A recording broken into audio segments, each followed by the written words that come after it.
Welcome to Adalis Backyard Garden. Today we are going to make an all-natural pest spray to take care of all the pests in our backyard.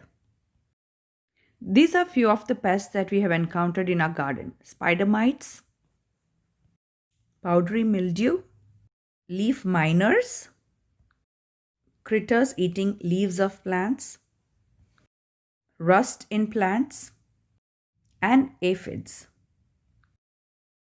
The pest repellent that we are going to make today is a replica of the one that is sold in the stores. And this one is really effective.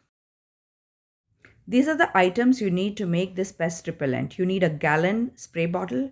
You need dish detergent, all natural one if possible. You need neem oil. And the rest of the stuff, whatever you have, you may use. Vegetable glycerin, rosemary essential oil, garlic essential oil, cinnamon, peppermint, and thyme oil. You also need any cooking oil that is not pictured in this clip, but you need 1 teaspoon of any cooking oil. To make this pest repellent, we are going to use a gallon of water in the spray bottle. We use half a tablespoon to 3/4 of a tablespoon of neem oil. Now use cold pressed neem oil. We also use different essential oils, 10 drops of each one of them. The first is garlic oil. Then we use 10 drops of rosemary essential oil.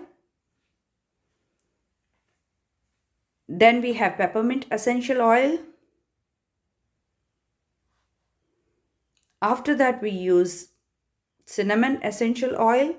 Now the peppermint and cinnamon repels the pests. The odor of the oils, the pests don't like them. So that's why that is used as a pest repellent. We also use thyme oil. That's the last oil that we're going to use.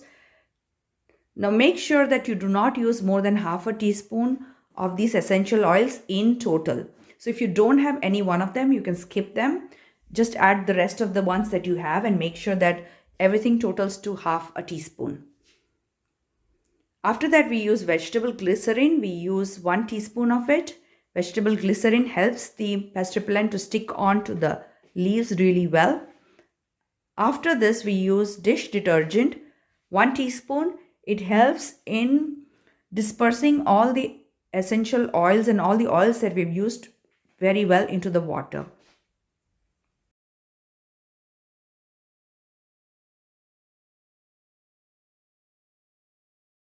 In the previous clip, I forgot to show that I also added 1 teaspoon of any cooking oil into the spray bottle. Now this is to smother any pests. The oil sticks onto the pest and pretty much smothers it. After adding all the oils, give the bottle a good shake and you can see how well dispersed all the ingredients are in the water. Now the spray is ready to use. When you first use this spray, make sure that you do a small patch test before you use it extensively in your garden. And whenever you use it on your plants, make sure that you cover the underneaths of the leaves also so that you take care of every bug that's present. Also, I like to spray it late evenings or early mornings when the bee activity is the least. You can use this spray as a preventive measure also every couple of weeks or every once in a while. If you have bug infestation or pest damage, you have to use it couple of days in a row to get rid of it.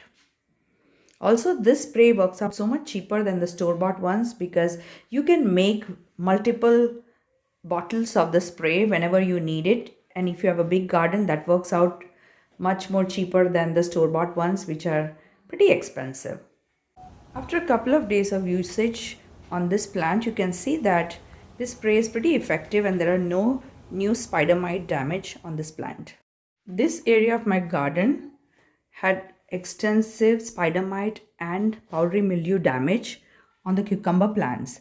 And I have sprayed this couple of times and now you can see that the newer leaves are starting to be pretty fine. And I have some hope for this plant. This had so much damage that I did not know if we could rectify the damage. But you can see that the new leaves that are coming up are pretty good. If you like videos of this kind, please do like, share, subscribe, and comment down below. Thank you.